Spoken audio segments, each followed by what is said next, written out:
हेॾे लोक में माण्हू चंद महान जबल जनी जान सी झुकंदा की न जवान अञा के इंसान जहिड़ा आहिनि जग में बदन बदन खे पाए बणाए लिंग पंहिंजो लोह जो ठाहे बदन बदन खे पाए बणाए लिंग पंहिंजो लोह जो ठाहे सारो सूर्य राज सदाए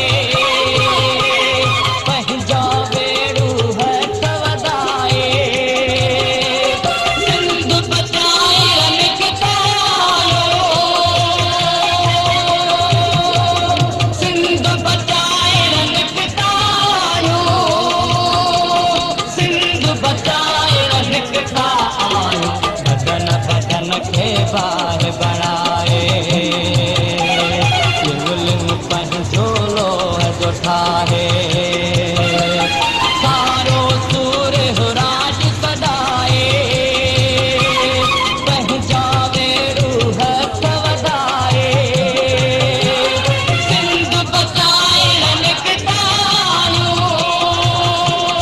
सिंध बचाए रनिकतायो सिंध बचाए रनिकतायो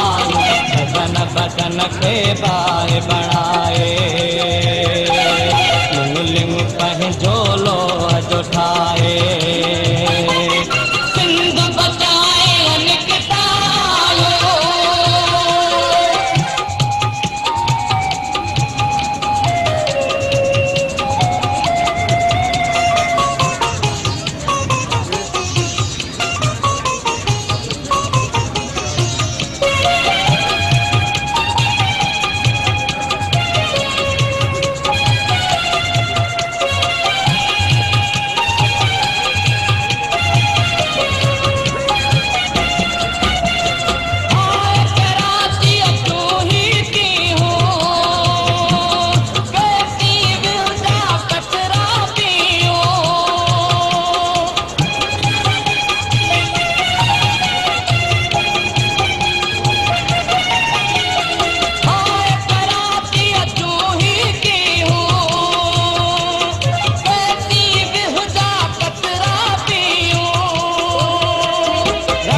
भारत असांजो चवंदो रहंदो जिए सिंध जिए सिंध। हिते वेठल मुंहिंजा क़ाबिल एतिराम टटे शहर जा रवासियो ऐं लांग मार्च जा पांधेड़ो जिए सिंध क़ौमी महाज जो मरकज़ी चेयरमैन मोहतरम बशीर खान कुरैशी, मोहतरम डॉक्टर नियाज़ कालानी साहब, मोहतरम उस्ताद मोहम्मद, मोहतरम सरवर खुश्क साहब ऐं ॿिया ज़िले बाडी अहदेदार साहिबान जिए सिंधु देश जे रहबर आज़म साईं जीएम सैयद। मुंहिंजा दोस्तो, ये असांजो पैदल लॉन्ग मार्च जिए सिंध क़ौमी महाज जे मरकज़ी जनरल सेक्रेटरी डॉक्टर सफदर सरकी जी बेगुनाह गिरफ्तारी ऐं रियासती इदारनि तरफ़ा उनखे पंहिंजे अज़ियतगाह में रखी उन ते तशद्दुद करण ऐं ज़िले जे खांगी इदारनि में सिंधी माण्हुनि खे रोज़गार न ॾियण ऐं वाटर बोर्ड सन कोटा में सिंधी माण्हुनि खे नज़रअंदाज करे गैर कानूनी गैर सिंधियुनि खे नौकरियूं ॾियण जे ख़िलाफ़ असांजो पैदल लॉन्ग मार्च करे हिते जी पहुता आहियूं। मुंहिंजा दोस्तो, तव्हां सभु इन ॻाल्हि खां बख़ूबी वाक़िफ़ आहियो त जिए सिंध क़ौमी महाज जो मरकज़ी जनरल सेक्रेटरी मोहतरम डॉक्टर सफदर सरकीअ खे 3 सालनि खां वठी हिन मुल्क जे रियासती इदारनि अगवा करे पंहिंजे रियासती इदारनि जे अंदरि रखी उन ते मुसलसल तशद्दुद कयो पियो वञे। जॾहिं उनखे ज़ाहिर करे हिकु कूड़े केस में उनखे चालान कयो वियो, उन खां पोइ हिन मुल्क जे आला कोर्टनि जॾहिं उनजी ज़मानत मंज़ूर कई त पंजाब सरकार उनजी आज़ादी में रुकावटूं विझी करे उनखे आज़ाद नथी करण चाहे। असां सम्झूं था त पंजाब सरकार डॉक्टर सफदर सरकीअ खे माराइण घुरे थी, पर जिए सिंध क़ौमी महाज पंजाब सरकार खे ॿुधाइण थो चाहे त डॉक्टर सफदर सरकी समेत समूरनि सिंध जे क़ौमी कारकुननि जेके रियासती इदारनि जे हथा वेठनि बलोचिस्तान ऑपरेशन में बेगुनाह बलोचनि खे अगवा करे उन्हनि ते तशद्दुद कयो थो वञे। उन्हनि हर मज़लूम जेको सिंध जी आज़ादी बलोचिस्तान जी आज़ादी जे लाइ हिन रियासत सां मुआदो थो अटकाए, जिए सिंध क़ौमी महाज चेतावनी ॾे पंजाब सरकार खे जेकॾहिं जंग जा ज़िम्मेवार हितां जा हुक्मरान हूंदा।